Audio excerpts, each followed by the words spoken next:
सभी को मेरा सादर प्रणाम. Neutrophils are the primary defense against the bacteria and the fungus.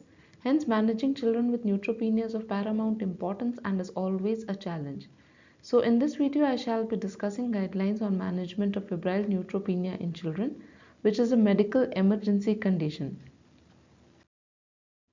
But prior to that, if you are someone who wants to stay updated with the latest, have conceptual clarity, who registers better with illustrations, who wants to have a succinct summary of majority of topics, and who wants a ready reliable reckoner, then this place is the one-stop solution for everybody of yours, and you must subscribe to this channel.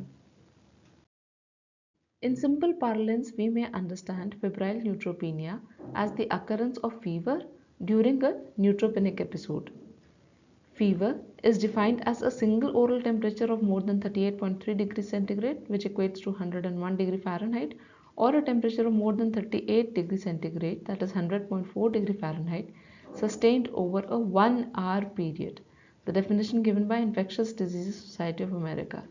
An oral temperature of more than 38.5 degrees centigrade or two consecutive readings of more than 38 degrees centigrade for 2 hours also is used to define fever. Neutropenia is simply defined as absolute neutrophil count less than 1000 per cubic millimeter. The formal definition of febrile neutropenia is fever with absolute neutrophil count less than 500 per cubic millimeter or absolute neutrophil count less than 1000 but which is expected to fall in the subsequent 48 hours. There are two more terminologies. Profound neutropenia is absolute neutrophil count less than 100 cells, and prolonged neutropenia is neutropenia lasting for more than 7 days. Febrile neutropenia is seen in children during the neutropenic phase of hematopoietic stem cell transplantation and children receiving induction therapy in acute leukemia primarily. Why should a clinician know about febrile neutropenia? It can be the domain of pediatric hematologist as well, but every clinician should know about it. Why? Because neutropenic children do not form any pus or abscess and localizing symptoms becomes very difficult. Pain is the only pointer to the source of infection most of the time. Third thing is that infections arise predominantly from the child's own body bacteria.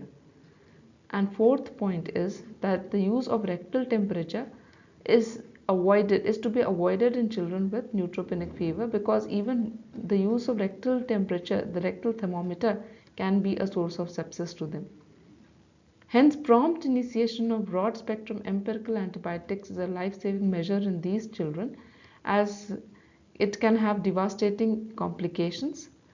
And all mucosal surfaces need to be examined. Venous access sites need to be checked thoroughly to look for the slightest evidence of counter cannula, and a thorough history and clinical examination should be done to guide antibiotic therapy. We risk stratify patients with febrile neutropenia as high risk or low risk to discern what patients require inpatient treatment and which patients can be treated safely as outpatients. Joint ACO and Infectious Diseases Society of America guidelines recognize risk stratification rather as the first step in deciding the course of treatment of a patient with febrile neutropenia.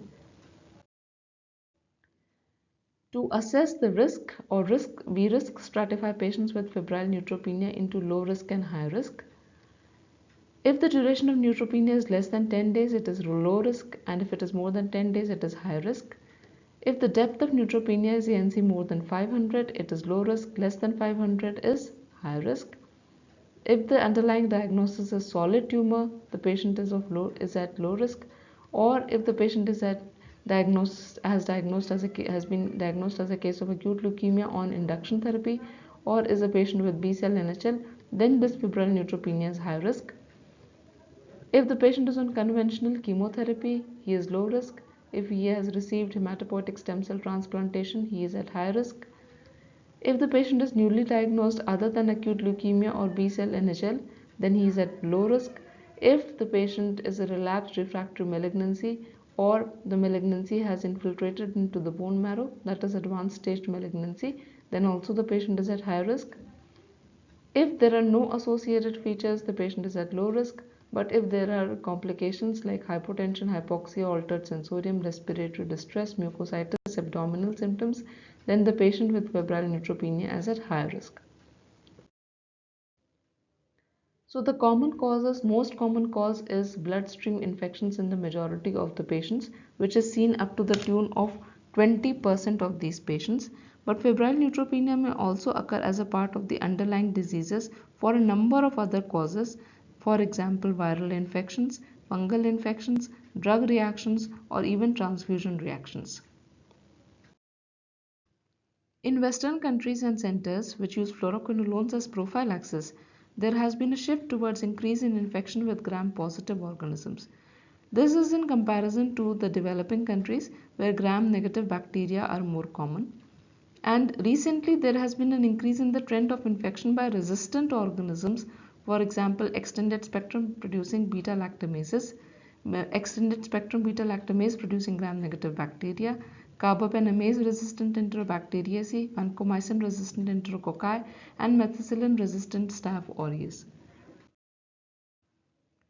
For investigative workup, we have to go for blood cultures from all lumens of the central venous catheter as well as peripheral blood cultures concurrent with central venous cultures, multiplex PCR panel for bacteremia, incision and drainage at sites of abscess and culture sensitivity including bacterial and fungal, urine analysis and urine culture, baseline blood chemistry, that is liver and kidney function tests and serum electrolytes, chest x-ray, and any other investigation depending on the symptomatology. The golden hour for management of febrile neutropenia is the time point between the onset of fever and initiation of IV antibiotics, and it is an important predictor of mortality. ITSA guidelines recommend ideally the first dose of antibiotic should be given within the first 60 minutes of triaging at hospital.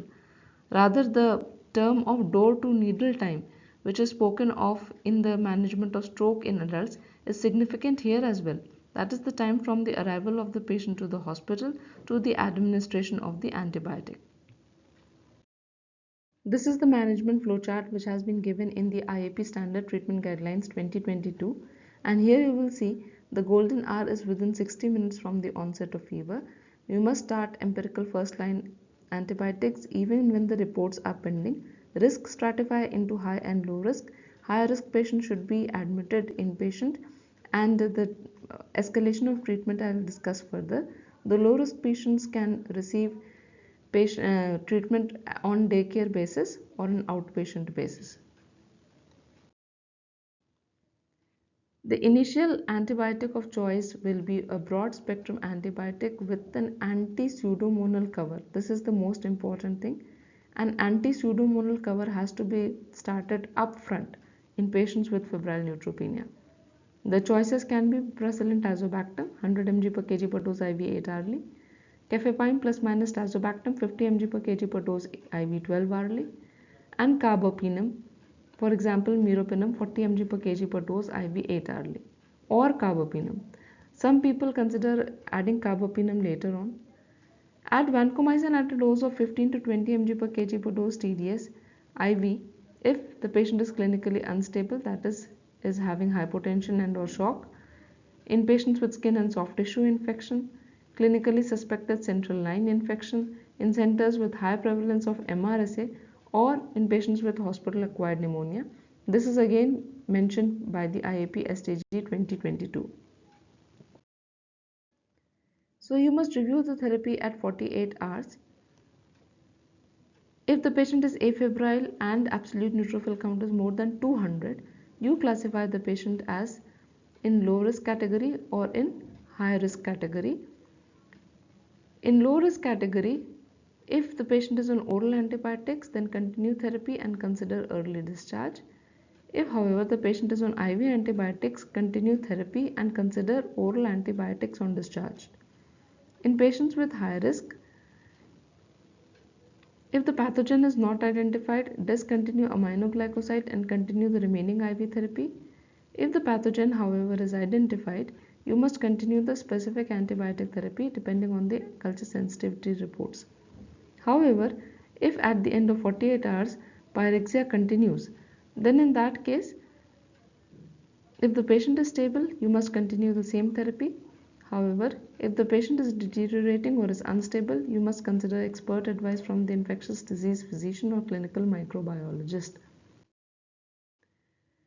To escalate therapy, as has been mentioned in this uh, journal, after giving monotherapy with anti-pseudomonal coverage, if the patient is hemodynamically stable, must continue antibiotic for another 48 hours as we had seen earlier. But if the patient is unstable, you add aminoglycosides. And in either case, if the patient has fever more than 48 hours, consider adding carbapenems and glycopeptides. Carbapenems are meropenems, that is what I was telling you earlier. Some people consider adding carbapenem as an upfront initial broad spectrum antibiotic because it has good coverage for pseudomonas as well. But many people say that if the fever is persistent for more than 48 hours, only in that case you must consider adding carbapenems, that is meropenem, imipenem, along with glycopeptides, that is teicoplanin, so that you get coverage for both gram positive and gram negative. And if the patient is unstable, consider escalating the gram negative aspect, colistin, polymyxin B, ceftazidime, sulbactam, and aztreonam to cover for resistant organisms. If the patient has persistent fever for more than 96 hours, then in that case you consider empirical antifungals. If the patient is already on antifungals, consider changing IV amphotericin B to echinocandins and consider imaging at the CT paranasal sinuses or HRCT thorax to rule out invasive fungal infection. So this is how you go about escalating therapy. To de-escalate therapy, if the patient is culture negative and afebrile for 24 hours and he is not profoundly neutropenic, that is ANC is more than 200, then in that case you discontinue antibiotics.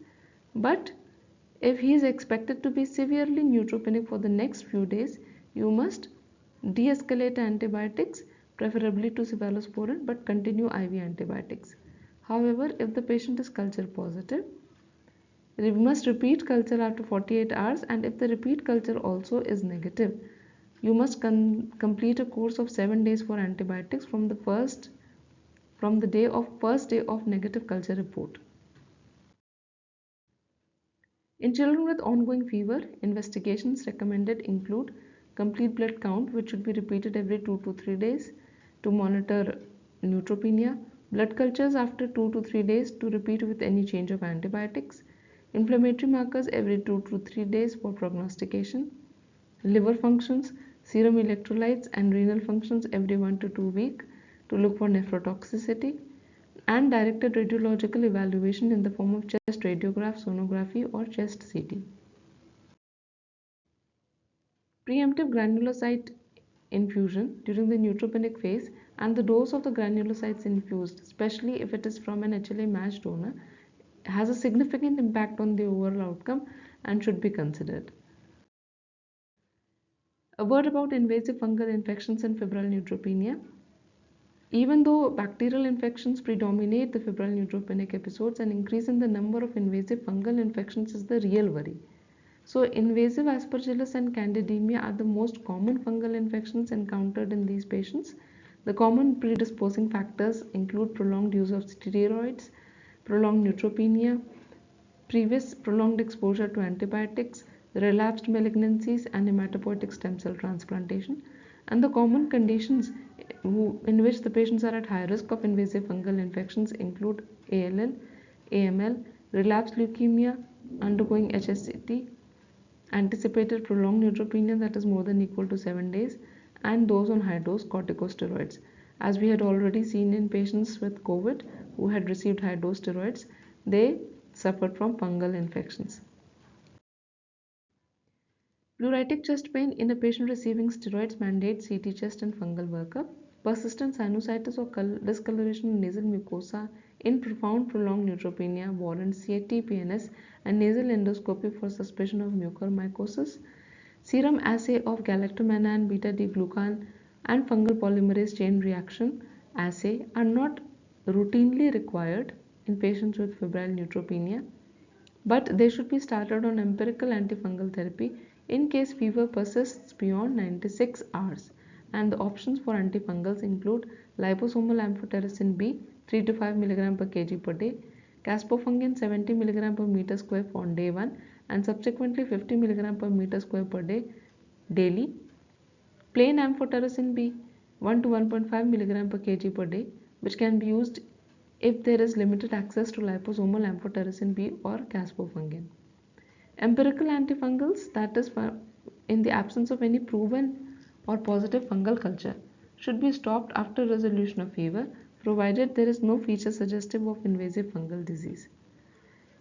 Probable or proven fungal infection, in them also systemic antifungal should be given for a minimum of 2 weeks, and they can be changed to oral prophylactic dose when ANC is more than 1500 per cubic millimeter and to be continued for at least 6 weeks.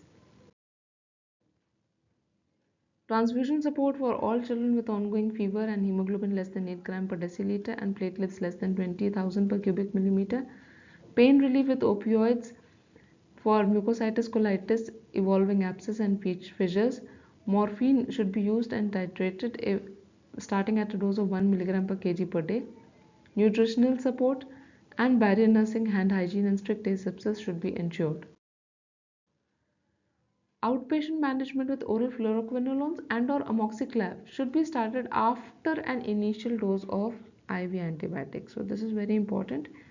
After an initial dose of IV antibiotics, the outpatient management should be given with fluoroquinolones and amoxiclav, and the following criteria should be met before starting. Child should be in non-intensive phase of chemotherapy. He should be clinically stable with no comorbidity like renal failure, etc. No focus of infection should be there. ANC should be at least more than equal to 100 per cubic millimeter. Anticipated neutropenia should not be prolonged, that is, it should be less than 7 days. Accessibility should be there and the patient should be able to reach the hospital within an hour, having good access to transport and telephonic contact, and presence of caregiver or parents 24/7 should be there along with the children at home. There should be no previous issues with compliance with the medications. Patient should be able to have frequent return visits to the hospital if required.